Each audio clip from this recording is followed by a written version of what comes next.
नमस्कार।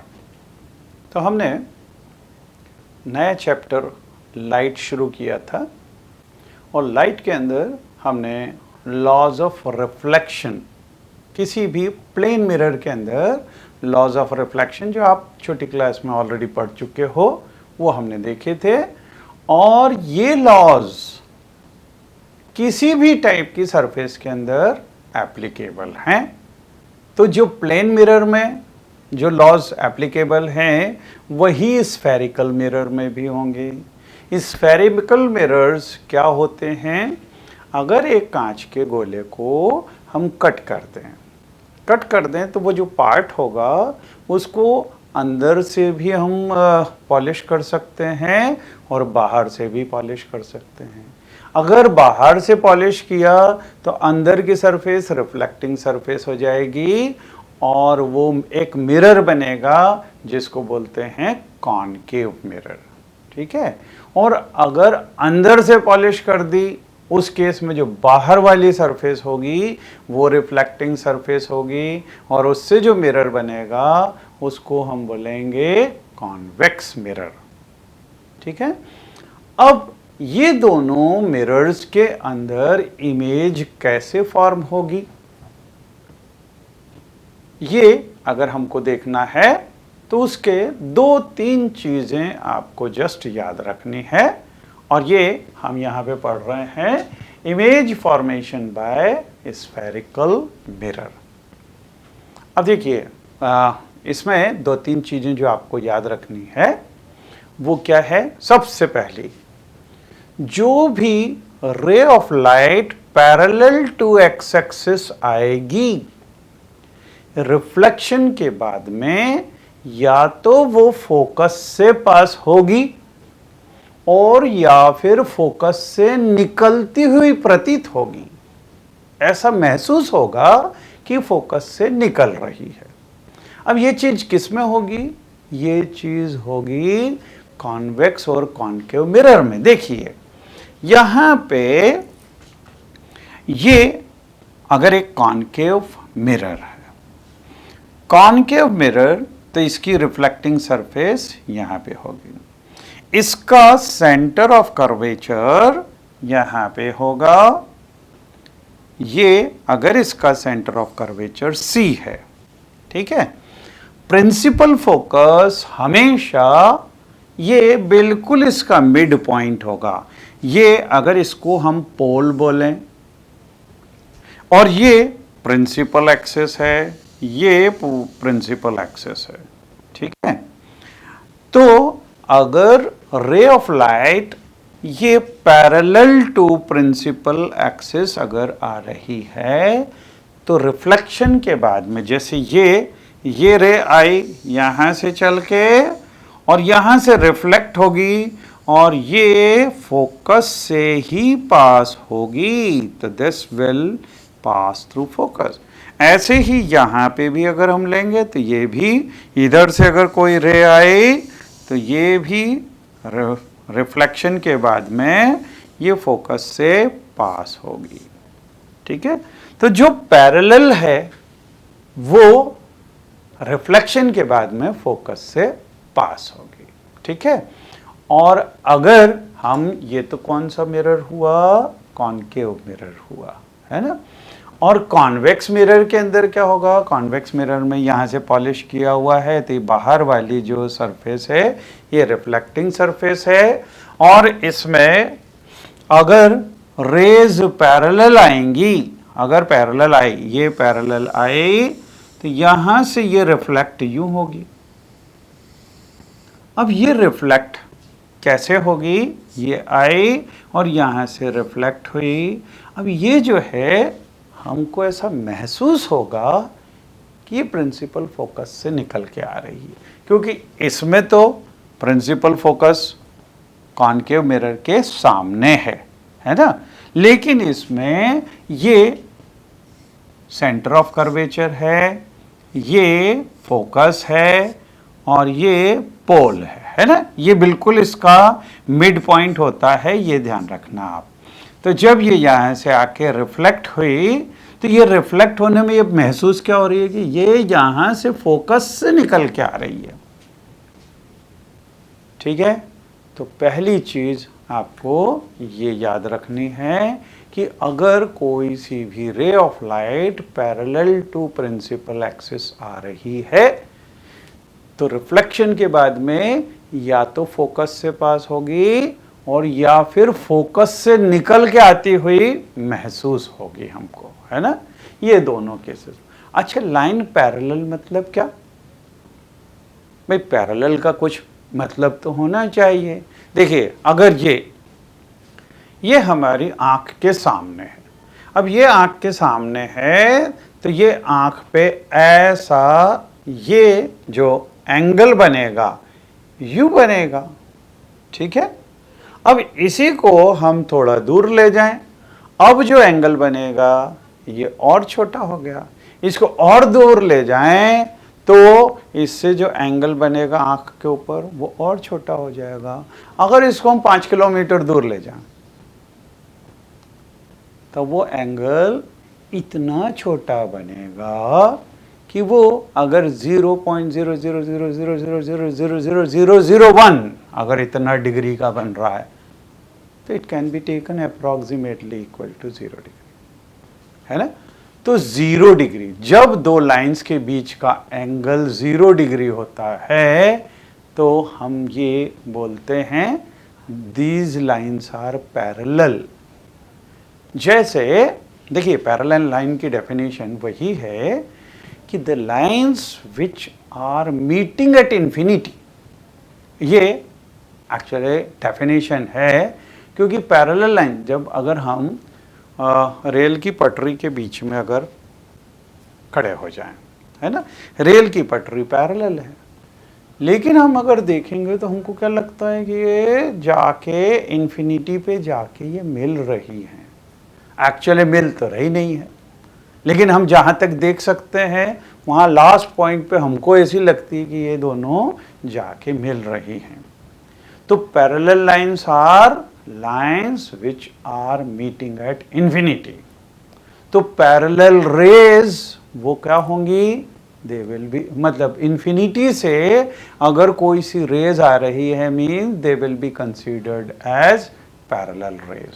तो यहां से प्रिंसिपल एक्सिस की अगर पैरेलल होगी तो after reflection they will meet at principal focus, और अगर ये कॉन्वेक्स लेंस होगा तो जो पैरेलल रेज हैं ये ऐसी महसूस होंगी कि ये फोकस से निकल के आ रही हैं। एंड से this is a ray parallel to the principal axis after reflection will pass through the principal focus. तो प्रिंसिपल फोकस से पास होंगी in case of concave mirror. तो यहां पे और appear to diverge from the principal focus in case of convex mirror। तो इसमें ऐसा लगेगा कि यहां से यूं डाइवर्ज हो रही है। एक तो कॉन्वर्ज मतलब एक पॉइंट पे मिलना, डाइवर्ज मतलब वहां से दूर दूर हटना। तो ऐसा लगेगा कि एक पॉइंट से फोकस से डाइवर्ज हो रही है, क्योंकि जो भी देखिए ये भी अगर आ रही है तो ये भी रिफ्लेक्शन के बाद में यूँ चली गई, ये रे ये भी रिफ्लेक्शन के बाद में ये दूर चली गई, ये आई ये भी यहाँ से दूर चली गई। So they are appearing to be diverging from the principal focus। तो पहला पॉइंट, ठीक है। अब दूसरा पॉइंट है इसका जस्ट उल्टा। उल्टा क्या होगा? A ray passing through principal focus of a concave mirror or a ray which is directed towards the principal focus of the convex mirror after reflection will emerge parallel to the principal axis। तो first वाला था कि जो parallel आ रही है वो after reflection focus से pass होगी, इसका कॉन्वर्स क्या होगा? अगर कोई सी रे फोकस से पास हो रही है तो after reflection it will become parallel.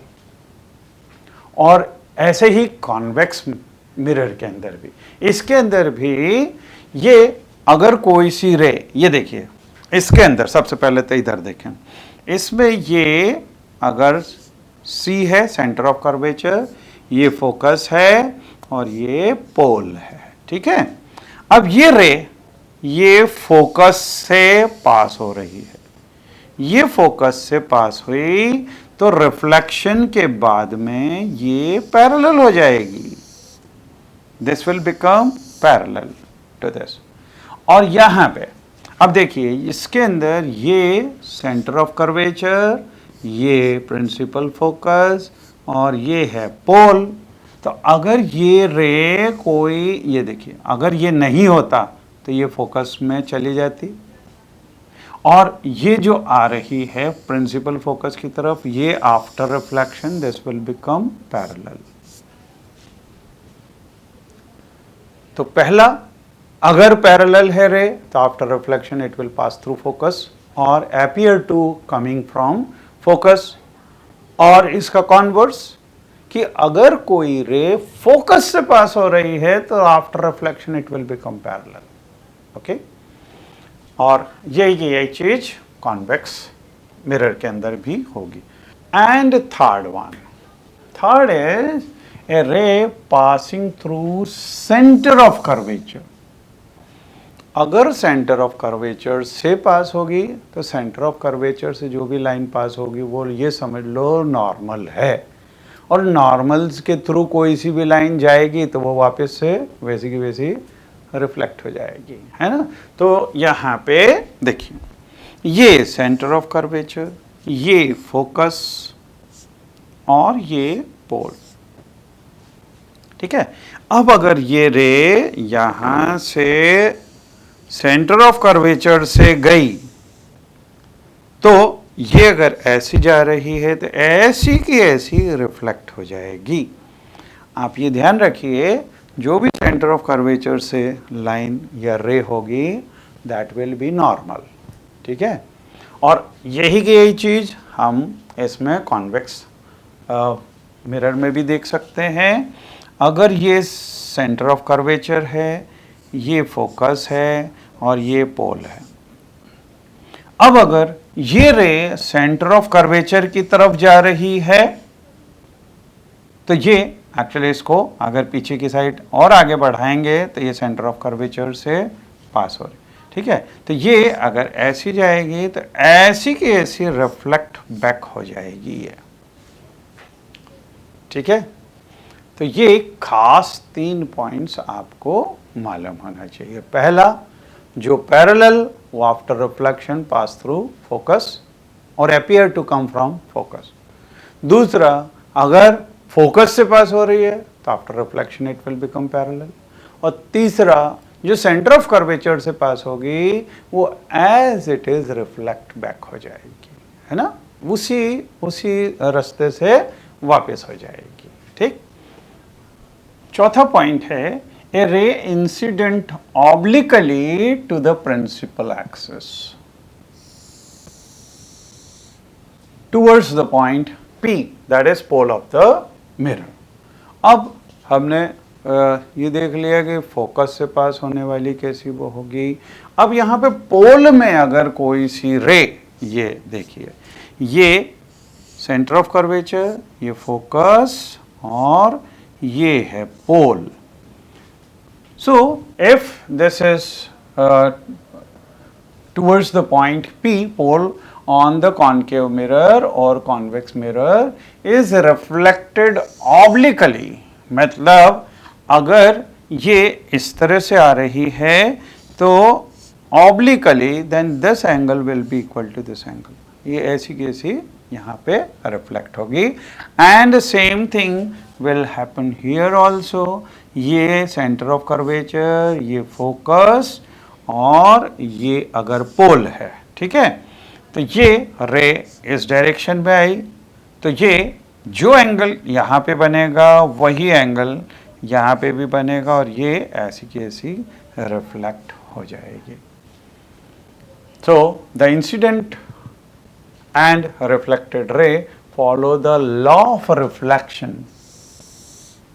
of reflection at the point of incidence, that is point P, making equal angle with the principal axis. तो जो एंगल यहाँ पे बनेगा वही यहाँ पे बनेगा, ऐसे ही ये दोनों एंगल्स भी आपस में इक्वल होंगे। ठीक है।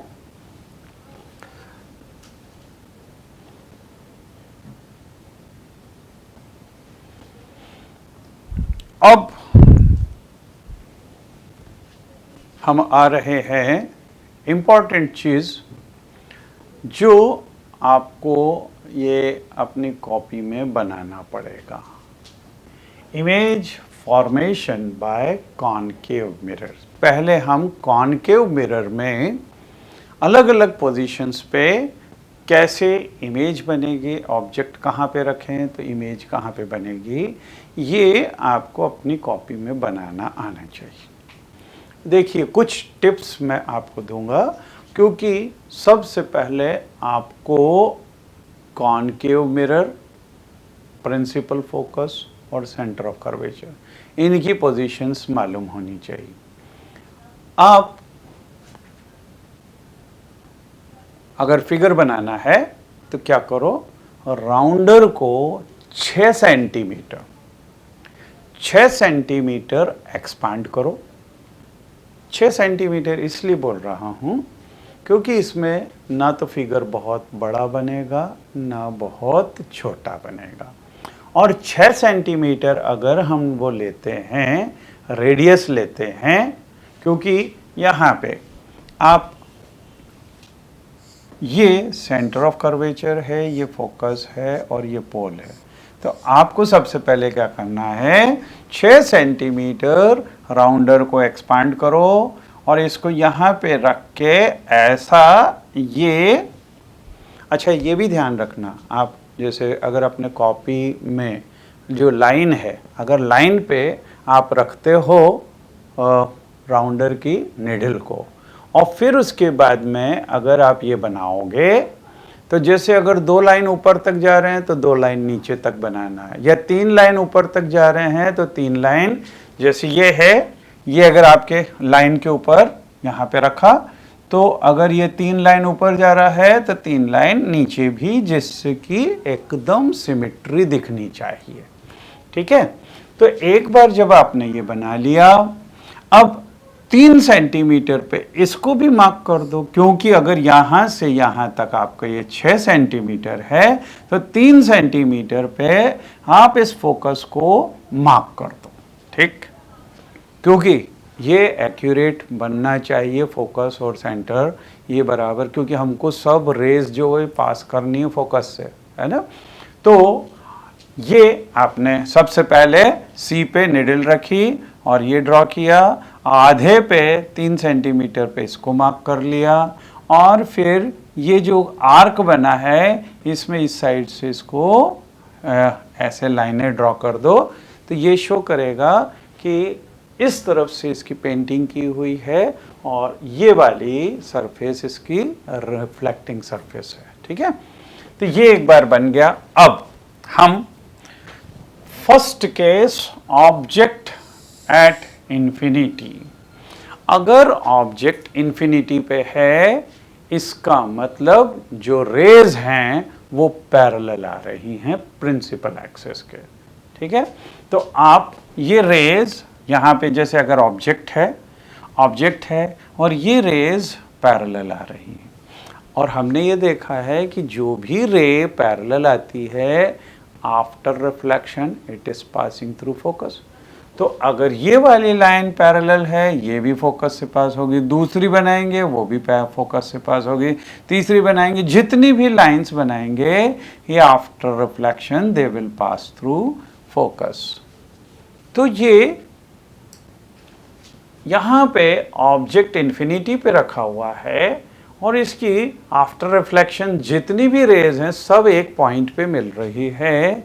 इसका मतलब ऑब्जेक्ट की इमेज वो प्रिंसिपल फोकस पे है और बिल्कुल पॉइंट साइज है।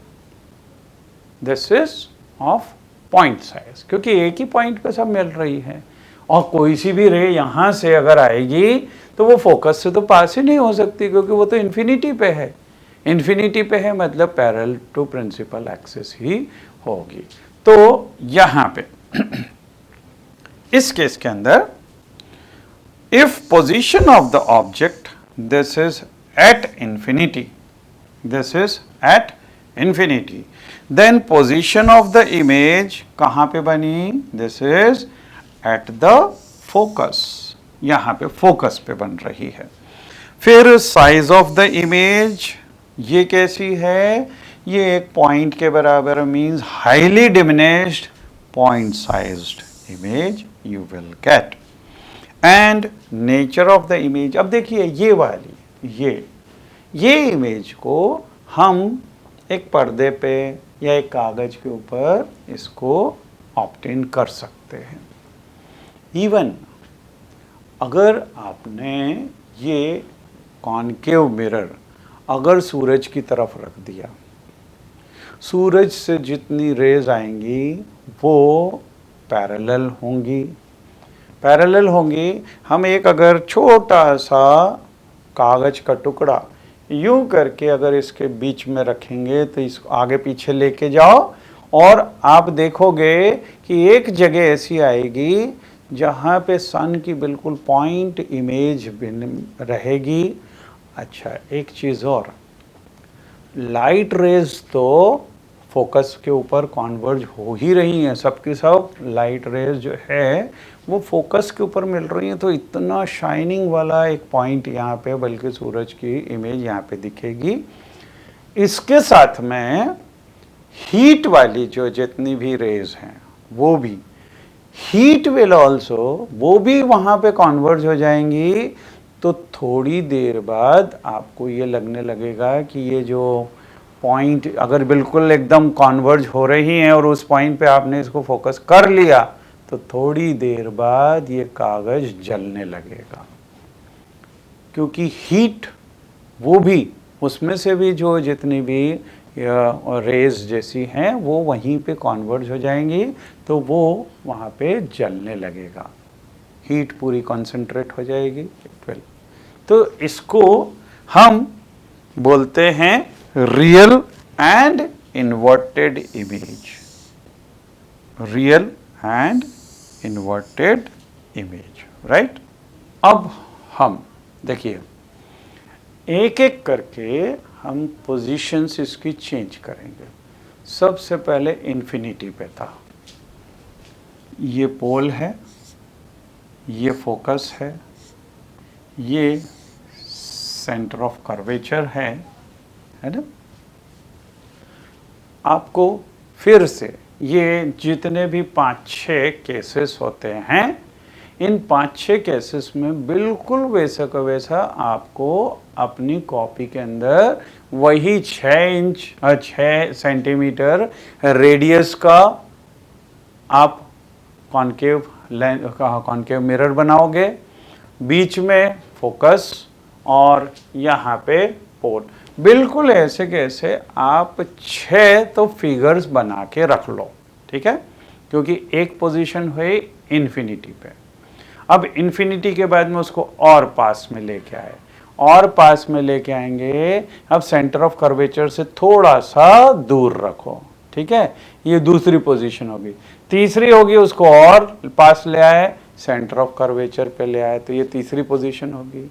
चौथी पोजीशन इसको और पास में लेके आए, मतलब सेंटर और फोकस के बीच में आ गई। फिर नेक्स्ट स्टेप होगी फोकस के ऊपर रख लें, फिर नेक्स्ट स्टेप होगी फोकस और पोल के बीच में ले आए। मतलब देखिए पहले केस में हमने यहाँ पे इन्फिनिटी पे लिया, फिर इसको खिसका के लेके आए, ये सेंटर ऑफ कर्वेचर से थोड़ा सा दूर, तो ये दूसरी पोजीशन। तीसरी होगी सेंटर ऑफ कर्वेचर पे, चौथी होगी इन दोनों के बीच में, पांचवी होगी फोकस पे, और छठी होगी फोकस और पोल के बीच में, है ना। इन 6 पोजीशंस पे हम इसके रे डायग्राम्स बनाएंगे और आपको ये बनाना आना चाहिए, ठीक है। और उसमें सबसे इम्पॉर्टेंट चीज़ है कि आप 6 सेंटीमीटर का वो बना रहे हो प्रॉपरली, और मिड पॉइंट बिल्कुल एक्यूरेट, भले स्केल से आप ले लो, जहाँ पे फोकस होना चाहिए, ये सबसे पहले इम्पॉर्टेंट है। अब देखिए, ऑब्जेक्ट बियॉन्ड सी, सी से इधर है अगर ऑब्जेक्ट, ठीक है, तो ये ऑब्जेक्ट, अब यहां से दो रेज अगर चलें, देखिए पहली तो जो पैरेलल जाती है वो आफ्टर रिफ्लेक्शन फोकस से पास होती है, तो आप एक लाइन बनाएंगे ये पैरेलल, और उसको आफ्टर रिफ्लेक्शन ये फोकस से पास कर दो, ठीक है, फोकस से पास कर दो, तो ये हो गई अपनी पहली रे। दूसरी हमने देखी थी कि जो सेंटर ऑफ कर्वेचर से पास होती है वो एज इट इज वापस के उसी पाथ में वापस हो जाती। तो देखिए यहाँ से दूसरी रे अगर निकली, ये सेंटर ऑफ कर्वेचर से निकली, तो ये जो ऐसे आ रही है after reflection as it is वापस चली जाएगी। तो ये वाली रे आफ्टर रिफ्लेक्शन और ये वाली रे यहीं के यहीं, तो ये वाला अगर हम इसको लें ए बी, तो ये रे यहाँ पे मिली, तो ये पॉइंट बी डैश हो जाएगा, और ये वाली रे देखिए, ये जो प्रिंसिपल एक्सिस से चलेगी, तो ये तो एज इट इज, क्योंकि सी के थ्रू जा रही है, तो ये वापस एज इट इज आ जाएगी। तो ये ए डैश और ये बी डैश, तो यहाँ ये आफ्टर रिफ्लेक्शन जहाँ पे भी ये दोनों रेज मिल रही है, ये वाला जो है ये ऑब्जेक्ट की इमेज बनेगी। ये अगर ऑब्जेक्ट है तो इमेज फॉर्मेशन यहाँ पे होगी।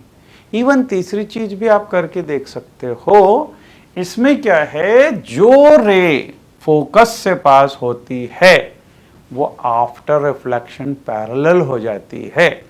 तो आप अगर अपनी कॉपी में तीसरी रे यहां फोकस से अगर आप लोगे, तो ये इट विल बिकम पैरेलल, तो ये यूं चली जाएगी।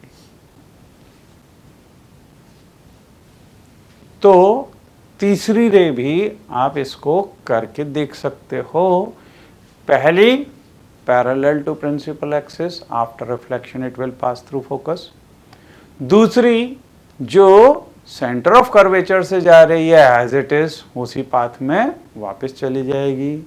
और तीसरी अगर फोकस से पास हो रही है, so after reflection it will become parallel. Okay, तो ये तीनों यहाँ पे जहाँ पे भी ये एक दूसरे को इंटरसेक्ट कर रही है, यहाँ से प्रिंसिपल एक्सिस पे परपेंडिकुलर ड्रॉ कर दो, तो ये ए डैश बी डैश ये ए बी की इमेज हो जाएगी। ठीक है, तो ये देखिए इसमें इस केस के अंदर position of the object this is beyond C, ठीक है, और position of the image, image की पोजीशन कहाँ पे है, फोकस और सेंटर के बीच में, तो between focus and centre.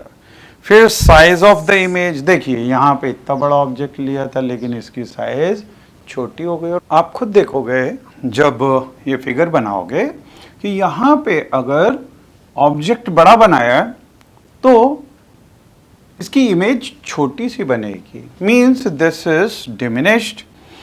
And nature of image, आप ये भी देखोगे कि यहाँ पे अगर कोई कागज रख के या पर्दा रखेंगे तो आपको इसकी इमेज इसके ऊपर मिल जाएगी, इसका मतलब ये रियल है।